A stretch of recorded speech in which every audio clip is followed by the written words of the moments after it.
Our story begins in ancient Egypt, where the Israelites, once welcomed as guests, have become slaves under a new pharaoh who fears their growing numbers. The Egyptians, threatened by the Israelites' strength, force them into brutal labor, building cities and monuments under harsh conditions. Despite the oppression, the Israelites multiply, fueling the pharaoh's paranoia. In a final act of cruelty, he orders every newborn Hebrew boy to be drowned in the Nile, a state-sanctioned genocide. The river that gave life now becomes a symbol of death for the Israelites. Into this world of suffering and fear, a child is about to be born, one who will change everything. In a time of immense terror and hardship for the Hebrew people, a Levite woman, Jochebed, found herself with child. The decree of the Pharaoh hung heavy in the air, threatening the life of every newborn Hebrew boy. Against all odds, she gives birth to a healthy son, a beacon of hope in a dark time. Her heart swells with love, but also with fear, knowing the dangers that surround them. Driven by a mother's fierce love and unwavering faith, she hides him for 3 months, defying the Pharaoh's cruel decree. Every day is a struggle, filled with anxiety and the constant fear of discovery. But as the baby grows, it becomes increasingly difficult to keep him hidden. Unable to hide him longer, Jochebed makes a heart-wrenching decision. With trembling hands, she carefully places him in a waterproof basket, sealing it with pitch and tar to protect him from the elements. With a silent prayer, she sets the basket afloat among the Nile's reeds, entrusting her son to the currents and to God's mercy, watched by his sister Miriam from a distance.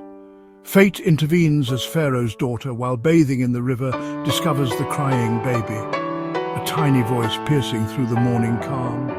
Moved by the child's vulnerability, she feels compassion, recognizing the baby as one of the Hebrew children, and makes the life-altering decision to adopt him, defying her own father's orders. The princess, with newfound maternal affection, names him Moses, meaning drawn from the water, a testament to his miraculous rescue. Miriam, ever watchful, cleverly arranges for Jochebed to nurse her own son, ensuring his well-being and secretly preserving his Hebrew identity.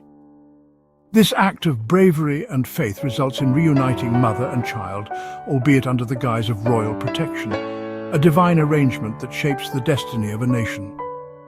And so Moses grows up in the Egyptian court, surrounded by opulence and power, unaware of the full weight of his heritage. He is educated and privileged, receiving the finest training and knowledge that Egypt has to offer, preparing him for a life of leadership. Yet, despite his privileged upbringing, he is always aware of his Hebrew heritage, a secret whispered in his heart by his true mother. This dual identity shapes him, a constant internal struggle between his Egyptian upbringing and his Hebrew roots. He is a prince among oppressors, living in luxury while his people suffer under the weight of slavery. But deep down, he remains a Hebrew at heart, feeling the pain and injustice inflicted upon his brethren. Unbeknownst to him, Moses is uniquely prepared for a destiny far greater than the Egyptian court could offer. A destiny that will bridge two worlds, connecting the oppressor and the oppressed, and ultimately leading his people to freedom. His extraordinary journey from the life-giving river to the opulent palace is just the beginning of an epic tale. This sets the stage for the long-awaited deliverance, a promise of freedom and a new beginning for the children of Israel. After killing an Egyptian to defend a Hebrew, Moses flees to Midian, becoming a shepherd and starting a new life. Years pass in obscurity until at Mount Horeb Moses encounters a burning bush that is not consumed. God speaks, revealing himself as the God of Abraham, Isaac and Jacob, and calls Moses to lead the Israelites out of Egypt. Overwhelmed, Moses protests his inadequacy, but God promises to be with him and gives him signs to perform. The reluctant shepherd is transformed into a prophet, tasked with confronting Pharaoh and liberating his people. Moses' quiet exile ends with a divine mission. The stage is set for a confrontation that will change history. Moses and Aaron confront Pharaoh with God's command, "Let my people go." Pharaoh refuses, increasing the Israelites' burdens and setting off a dramatic contest between God and Egypt's gods. 10 plagues strike Egypt. Water turns to blood, frogs, gnats, flies, livestock die, boils, hail, locusts, darkness. Each plague challenging Egypt's power. Pharaoh's magicians mimic some plagues but cannot reverse them. Pharaoh's heart remains hard. Each plague is a lesson in humility, but Pharaoh's pride endures. The plagues escalate, exposing the impotence of Egypt's gods. The final plague will break Pharaoh's will at last. The final plague is announced, the death of every Egyptian firstborn. God instructs the Israelites to mark their doors with lamb's blood, the first Passover, so the angel of death will pass over their homes. At midnight, Egypt is struck with grief. Every Egyptian household suffers loss. Pharaoh, devastated, orders the Israelites to leave immediately. The Israelites depart in haste, unleavened bread in hand, beginning the Exodus after 430 years in Egypt. The Egyptians, desperate, give them silver, gold and clothing as they go. No longer slaves, the Israelites march out as a free nation, led by God's mighty hand. Their journey to a promised destiny has begun. With unwavering commitment, God guides the Israelites, a beacon of hope in their darkest hour. By day, a towering pillar of cloud provides shade and direction, and by night a radiant pillar of fire illuminates their path, leading them inexorably towards the edge of the Red Sea, their destination, and a seemingly insurmountable obstacle. Pharaoh, blinded by pride and regretting his decision to release the Israelites, hardens his heart once more and recklessly pursues them with his formidable army, a vast and powerful force of chariots and soldiers determined to bring them back into bondage. The Israelites find themselves trapped, a desperate situation unfolding as they are squeezed between the relentless advance of the Egyptian army and the seemingly impassable barrier of the Red Sea. The people panic, their hopes dashed against the rocks of despair, their cries of fear echoing across the desolate landscape. But Moses, a beacon of faith amidst the turmoil, urges them to trust in the divine plan, reminding them that, "Stand firm and see the deliverance the Lord will bring. Do not be afraid, for the Lord will fight for you. You need only to be still." At God's command, a divine intervention unfolds. Moses raises his staff and with unwavering faith parts the sea, a miracle of epic proportions. The Israelites, with newfound hope, begin their miraculous crossing on the dry ground that appears before them, a path carved through the heart of the sea.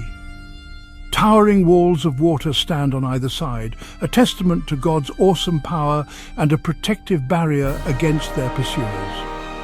The Egyptians, driven by their relentless pursuit, foolishly follow the Israelites into the heart of the divided sea, their chariots rumbling across the seabed. But as the last of the Israelites reach the far shore, the waters, at God's command, return with a vengeance, engulfing Pharaoh's army in a cataclysmic torrent, destroying their chariots and soldiers and ending their pursuit. The Israelites, safe on the shore, witness the complete and utter defeat of their oppressors, a moment of profound relief and disbelief.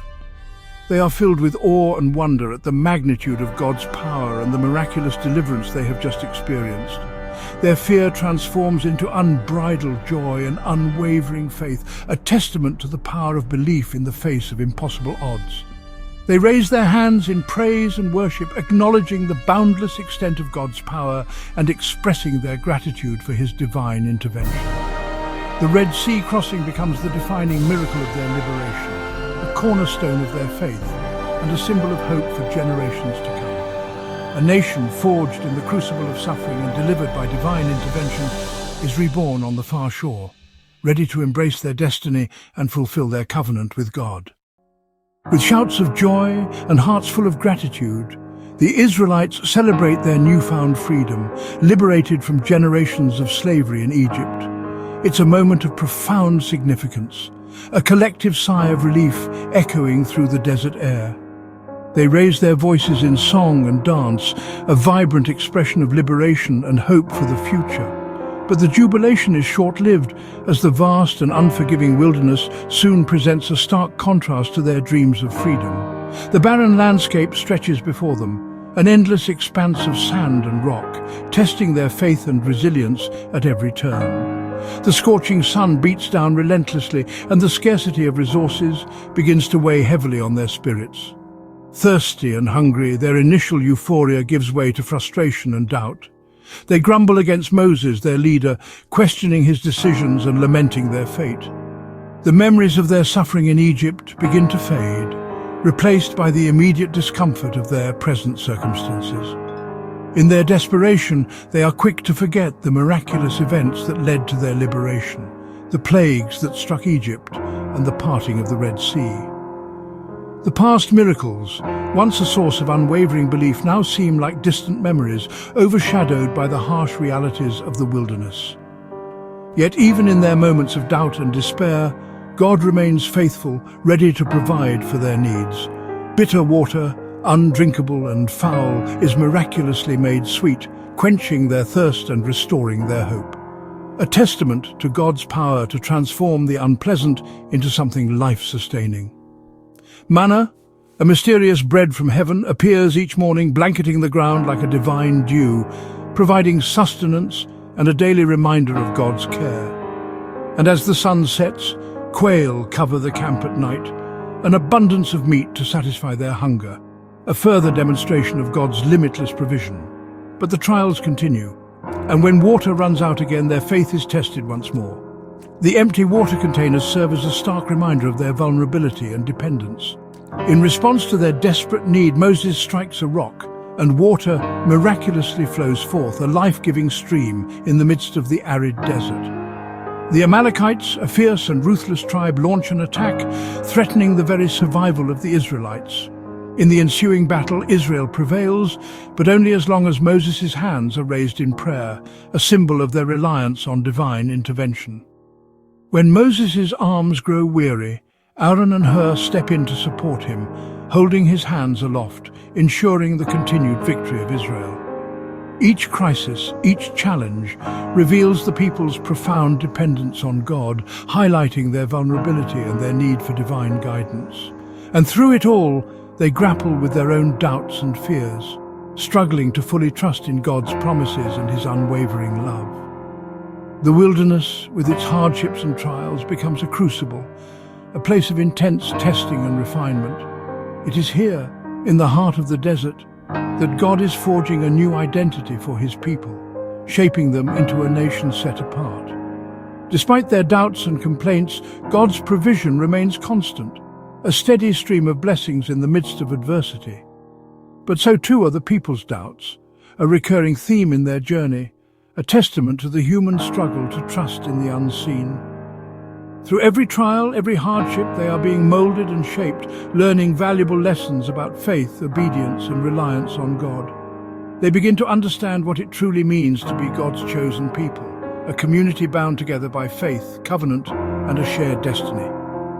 The journey through the wilderness is not merely a physical relocation, but a profound spiritual transformation, a journey inward as much as it is outward.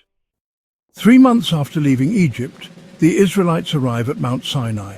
Amid thunder and fire, God offers a covenant. If they obey, they will be his treasured nation.